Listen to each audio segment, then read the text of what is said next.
The Adventures of Tom Sawyer by Mark Twain. To my wife, this book is affectionately dedicated. Preface. Most of the adventures recorded in this book really occurred. One or two were experiences of my own, the rest those of boys who were schoolmates of mine. Huck Finn is drawn from life, Tom Sawyer also, but not from an individual. He is a combination of the characteristics of three boys whom I knew, and therefore belongs to the composite order of architecture. The odd superstitions touched upon were all prevalent among children and slaves in the West at the period of this story, that is to say 30 or 40 years ago. Although my book is intended mainly for the entertainment of boys and girls, I hope it will not be shunned by men and women on that account, for part of my plan has been to try to pleasantly remind adults of what they once were themselves, and of how they felt and thought and talked, and what queer enterprises they sometimes engaged in. The Author. Hartford, 1876. Chapter 1. Tom. No answer. Tom. No answer. What's gone with that boy, I wonder? You, Tom! No answer. The old lady pulled her spectacles down and looked over them about the room. Then she put them up and looked out under them. She seldom or never looked through them for so small a thing as a boy. They were her state pair, the pride of her heart, and were built for style, not service. She could have seen through a pair of stove-lids just as well. She looked perplexed for a moment, and then said, not fiercely, but still loud enough for the furniture to hear, "Well, I lay if I get hold of you, I'll—" She did not finish, for by this time she was bending down and punching under the bed with a broom, and so she needed breath to punctuate the punches with. She resurrected nothing but the cat. "I never see the beat of that boy." She went to the open door and stood in it, and looked out among the tomato vines and jimpson weeds that constituted the garden. No Tom.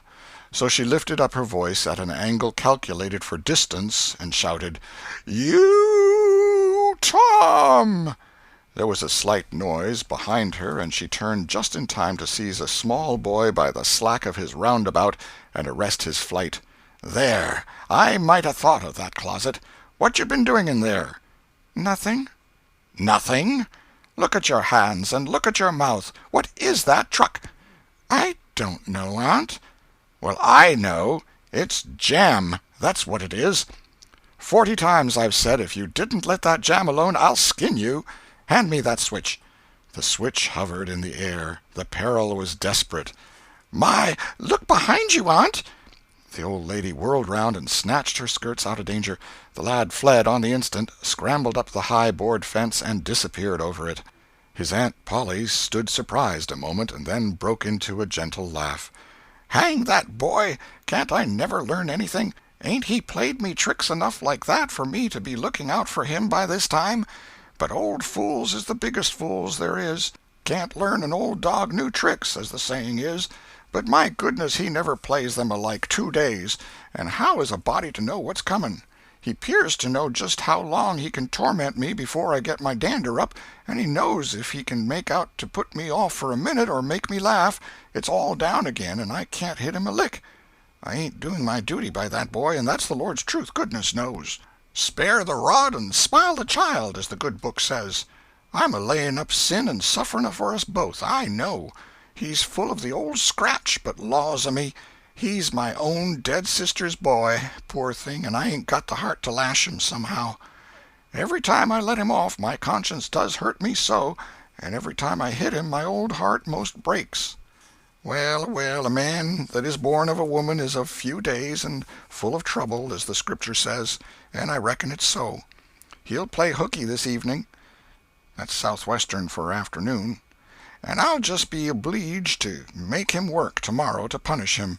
It's mighty hard to make him work Saturdays when all the boys is having holiday, but he hates work more than he hates anything else, and I've got to do some of my duty by him, or I'll be the ruination of the child." Tom did play hooky, and he had a very good time. He got back home barely in season to help Jim, the small colored boy, saw next day's wood, and split the kindling before supper. At least he was there in time to tell his adventures to Jim, while Jim did three-fourths of the work. Tom's younger brother, or rather half-brother, Sid, was already through with his part of the work, picking up chips, for he was a quiet boy and had no adventurous, troublesome ways. While Tom was eating his supper and stealing sugar as opportunity offered, Aunt Polly asked him questions that were full of guile and very deep, for she wanted to trap him into damaging revealments. Like many other simple-hearted souls, it was her pet vanity to believe she was endowed with a talent for dark and mysterious diplomacy, and she loved to contemplate her most transparent devices as marvels of low cunning. Said she, "Tom, it was middling warm in school, wasn't it?" "Yes'm." "Powerful warm, wasn't it?" "Yes'm." "Didn't you want to go in a-swimming, Tom?" A bit of a scare shot through Tom, a touch of uncomfortable suspicion. He searched Aunt Polly's face, but it told him nothing. So he said, "No'm, well, not very much." The old lady reached out her hand and felt Tom's shirt, and said, "But you ain't too warm now, though." And it flattered her to reflect that she had discovered that the shirt was dry without anybody knowing that that was what she had in her mind. But in spite of her, Tom knew where the wind lay now, so he forestalled what might be the next move. "Some of us pumped on our heads. Mine's damp yet, see?" Aunt Polly was vexed to think she had overlooked that bit of circumstantial evidence and missed a trick. Then she had a new inspiration. "Tom, you didn't have to undo your shirt collar where I sewed it, to pump on your head, did you? Unbutton your jacket." The trouble vanished out of Tom's face. He opened his jacket. His shirt collar was securely sewed. "Bother! Well, go 'long with you. I'd made sure you'd played hooky and been a-swimming, but I forgive you, Tom. I reckon you're a kind of singed cat, as the saying is, better'n you look, this time." She was half sorry her sagacity had miscarried, and half glad that Tom had stumbled into obedient conduct for once. But Sidney said, "Well, now if I didn't think you sewed his collar with white thread, but it's black." "Why, I did sew it with white, Tom." But Tom did not wait for the rest. As he went out the door, he said, "Siddy, I'll lick you for that." In a safe place, Tom examined two large needles, which were thrust into the lapels of his jacket, and had thread bound about them. One needle carried white thread, and the other black. He said, "She'd never noticed if it hadn't been for Sid. Confound it! Sometimes she sews it with white, and sometimes she sews it with black. I wish to Jiminy she'd stick to one or t'other. I can't keep the run of 'em. But I bet I'll learn Sid for that. I'll learn him." He was not the model boy of the village. He knew the model boy very well, though, and loathed him. Within 2 minutes, or even less, he had forgotten all his troubles. Not because his troubles were one whit less heavy and bitter to him than a man's are to a man, but because a new and powerful interest bore them down and drove them out of his mind for the time, just as men's misfortunes are forgotten in the excitement of new enterprises. This new interest was a valued novelty in whistling, which he had just acquired from a negro, and he was suffering to practice it undisturbed. It consisted in a peculiar bird-like turn, a sort of liquid warble, produced by touching the tongue to the roof of the mouth at short intervals in the midst of the music. The reader probably remembers how to do it, if he has ever been a boy. Diligence and attention soon gave him the knack of it, and he strode down the street with his mouth full of harmony and his soul full of gratitude. He felt much as an astronomer feels who has discovered a new planet. No doubt, as far as strong, deep, unalloyed pleasure is concerned, the advantage was with the boy, not the astronomer. The summer evenings were long. It was not dark yet. Presently Tom checked his whistle. A stranger was before him, a boy a shade larger than himself. A newcomer of any age or either sex was an impressive curiosity in the poor little shabby village of St. Petersburg. This boy was well dressed, too, well dressed on a weekday. This was simply astounding. His cap was a dainty thing, his close-buttoned blue cloth roundabout was new and natty, and so were his pantaloons. He had shoes on, and it was only Friday.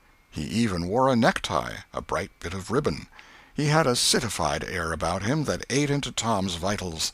The more Tom stared at the splendid marvel, the higher he turned up his nose at his finery and the shabbier and shabbier his own outfit seemed to him to grow.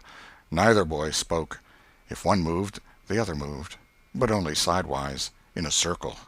They kept face to face and eye to eye all the time. Finally Tom said, "I can lick you." "I'd like to see you try it." "Well, I can do it." "No, you can't either." "Yes, I can." "No, you can't." "I can." "You can't." Can't." An uncomfortable pause. Then Tom said, "What's your name?" "'Tisn't any of your business, maybe." "Well, I 'low I'll make it my business." "Well, why don't you?" "If you say much, I will." "Much, much, much. There now." "Oh, you think you're mighty smart, don't you? I could lick you with one hand tied behind me if I wanted to." "Well, why don't you do it? You say you can do it." "Well, I will, if you fool with me." "Oh, yes, I've seen whole families in the same fix." "Smarty, you think you're some, now, don't you? Oh, what a hat!" "You can lump that hat if you don't like it. I dare you to knock it off, and anybody that'll take a dare will suck eggs." "You're a liar." "You're another." "You're a fighting liar and doesn't take it up." "Ah, take a walk." "Say, if you give me much more of your sass, I'll take and bounce a rock off'n your head." "Oh, of course you will." "Well, I will." "Well, why don't you do it, then? Why do you keep saying you will, for? Why don't you do it? It's because you're afraid." "I ain't afraid." "You are." "I ain't." "You are." Another pause, and more eyeing and sidling around each other. Presently they were shoulder to shoulder. Tom said, "Get away from me." "Go away yourself." "I won't." "Well, I won't either." So they stood, each with a foot placed at an angle as a brace, and both shoving with might and main and glowering at each other with hate. But neither could get an advantage. After struggling till both were hot and flushed, each relaxed his strain with watchful caution, and Tom said, "You're a coward and a pup. I'll tell my big brother on you, and he can thrash you with his little finger, and I'll make him do it, too." "What do I care for your big brother? I've got a brother that's bigger than he is, and what's more, he can throw him over that fence, too." Both brothers were imaginary. "That's a lie." "Your saying so doesn't make it so." Tom drew a line in the dust with his big toe and said, "I dare you to step over that, and I'll lick you till you can't stand up. Anybody that'll take a dare will steal sheep." The new boy stepped over promptly and said, "Now you said you'd do it. Now let's see you do it." "Don't you crowd me, now. You better look out." "Well, you said you'd do it. Why don't you do it?" "By jingo, for 2 cents I will do it." The new boy took 2 broad coppers out of his pocket and held them out with derision. Tom struck them to the ground. In an instant both boys were rolling and tumbling in the dirt, gripped together like cats, and for the space of a minute they tugged and tore at each other's hair and clothes, punched and scratched each other's noses, and covered themselves with dust and glory. Presently the confusion took form, and through the fog of battle Tom appeared, seated astride the new boy, and pounding him with his fists. "Holler 'nuff," said he. The boy only struggled to free himself. He was crying, mainly from rage. "Holler 'nuff," and the pounding went on. At last the stranger got out a smothered "'Nuff," and Tom let him up and said, "Now that'll learn you. Better look out who you're fooling with next time." The new boy went off brushing the dust from his clothes, sobbing, snuffling, and occasionally looking back and shaking his head and threatening what he would do to Tom the next time he caught him out, to which Tom responded with jeers and started off in a high feather, and as soon as his back was turned the new boy snatched up a stone, threw it, and hit him between the shoulders, and then turned tail and ran like an antelope. Tom chased the traitor home, and thus found out where he lived. He then held a position at the gate for some time, daring the enemy to come outside, but the enemy only made faces at him through the window and declined. At last the enemy's mother appeared, and called Tom a bad, vicious, vulgar child, and ordered him away. So he went away, but he said he 'lowed to lay for that boy. He got home pretty late that night, and when he climbed cautiously in at the window he uncovered an ambuscade in the person of his aunt. And when she saw the state his clothes were in, her resolution to turn his Saturday holiday into captivity at hard labor became adamantine in its firmness. Chapter 2. The Glorious Whitewasher. Saturday morning was come, and all the summer world was bright and fresh and brimming with life. There was a song in every heart, and if the heart was young, the music issued at the lips. There was cheer in every face, and a spring in every step. The locust trees were in bloom, and the fragrance of the blossoms filled the air. Cardiff Hill, beyond the village and above it, was green with vegetation, and it lay just far enough away to seem a delectable land, dreamy, reposeful, and inviting. Tom appeared on the sidewalk with a bucket of whitewash and a long-handled brush. He surveyed the fence, and all gladness left him, and a deep melancholy settled down upon his spirit. 30 yards of board fence 9 feet high. Life to him seemed hollow, and existence but a burden. Sighing, he dipped his brush and passed it along the topmost plank, repeated the operation, did it again, compared the insignificant whitewashed streak with the far-reaching continent of unwhitewashed fence, and sat down on a tree-box discouraged. Jim came skipping out at the gate with a tin pail and singing "Buffalo Gals." Bringing water from the town pump had always been hateful work in Tom's eyes before, but now it did not strike him so. He remembered that there was company at the pump. White, mulatto, and negro boys and girls were always there waiting their turns, resting, trading playthings, quarreling, fighting, skylarking. And he remembered that although the pump was only 150 yards off, Jim never got back with a bucket of water under an hour, and even then somebody generally had to go after him.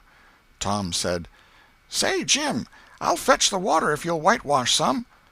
Jim shook his head and said, "Can't, Mars Tom. Old missus, she told me I got to go and get dis water and stop fooling around with anybody. She say she spec Mars Tom gwine to ax me to whitewash, and so she told me to go 'long and tend to my own business.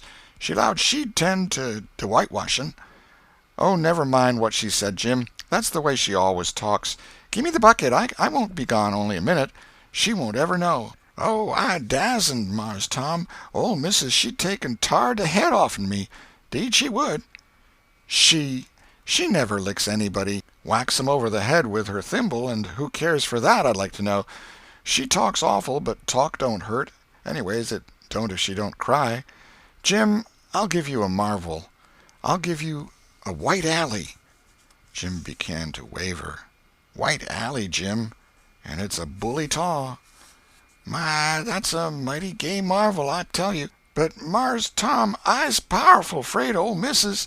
And besides, if you will, I'll show you my sore toe." Jim was only human. This attraction was too much for him. He put down his pail, took the white alley, and bent over the toe with absorbing interest while the bandage was being unwound. In another moment he was flying down the street with his pail and a tingling rear. Tom was whitewashing with vigor, and Aunt Polly was retiring from the field with a slipper in her hand and triumph in her eye. But Tom's energy did not last. He began to think of the fun he had planned for this day, and his sorrows multiplied. Soon the free boys would come tripping along on all sorts of delicious expeditions, and they would make a world of fun of him for having to work. The very thought of it burnt him like fire. He got out his worldly wealth and examined it. Bits of toys, marbles, and trash. Enough to buy an exchange of work, maybe, but not half enough to buy so much as half an hour of pure freedom. So he returned his straitened means to his pocket and gave up the idea of trying to buy the boys.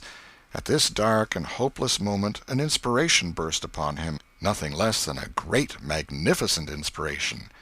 He took up his brush and went tranquilly to work. Ben Rogers hove in sight presently, the very boy of all boys, whose ridicule he had been dreading. Ben's gait was the hop, skip, and jump, proof enough that his heart was light and his anticipations high. He was eating an apple, and giving a long, melodious whoop at intervals, followed by a deep-toned ding-dong-dong, ding-dong-dong, for he was personating a steamboat. As he drew near, he slackened speed, took the middle of the road, leaned far over to starboard, and rounded to, ponderously and with laborious pomp and circumstance, for he was personating the big Missouri, and considered himself to be drawing 9 feet of water. He was boat and captain and engine bells combined, so he had to imagine himself standing on his own hurricane deck giving the orders and executing them. "Stop her, sir! Ting-a-ling-ling. The headway ran almost out, and he drew up slowly towards the sidewalk. Ship up to back. Ting-a-ling-ling. His arms straightened and stiffened down his sides. Set her back on the starboard. Ting-a-ling-a-ling.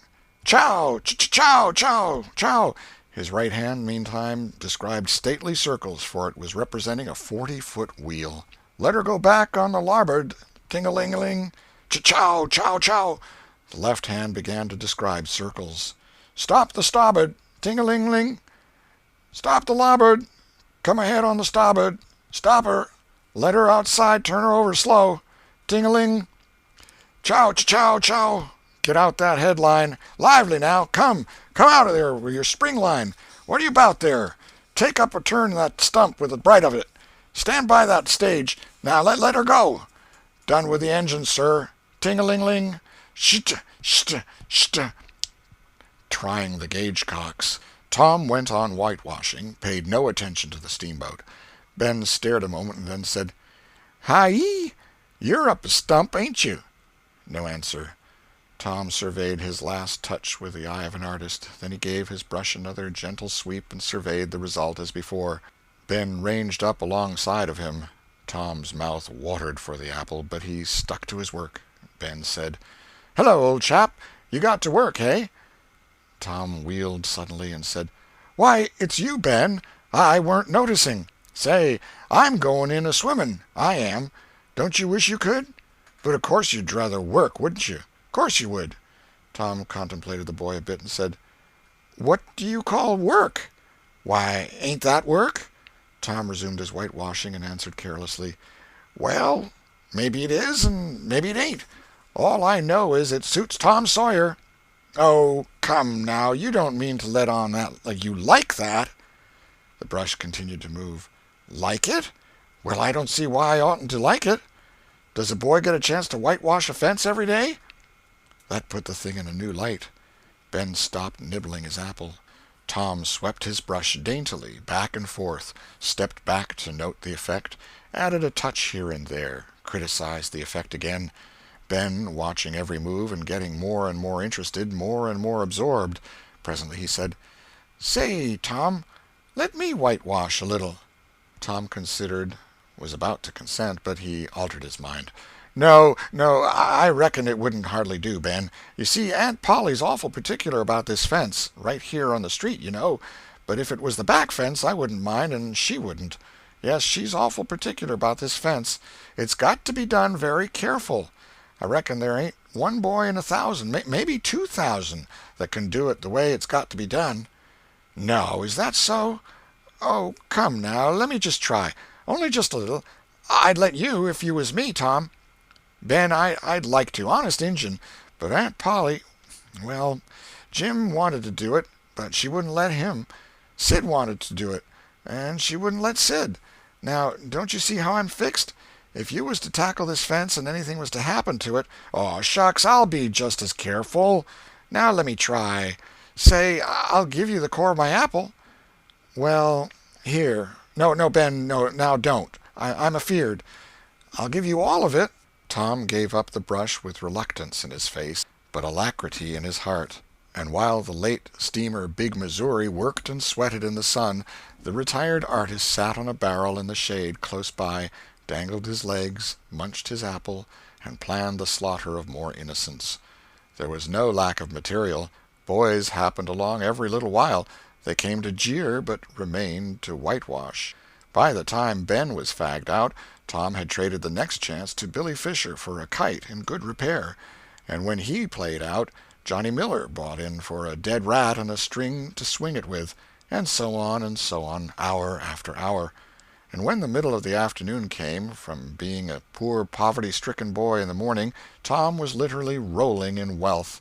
He had, beside the things before mentioned, 12 marbles, part of a jew's harp, a piece of blue bottle glass to look through, a spool cannon, a key that wouldn't unlock anything, a fragment of chalk, a glass stopper of a decanter, a tin soldier, a couple of tadpoles, 6 firecrackers, a kitten with only one eye, a brass doorknob, a dog collar but no dog, the handle of a knife, 4 pieces of orange peel, and a dilapidated old window sash.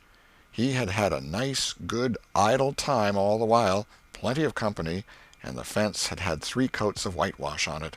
If he hadn't run out of whitewash, he would have bankrupted every boy in the village. Tom said to himself that it was not such a hollow world after all.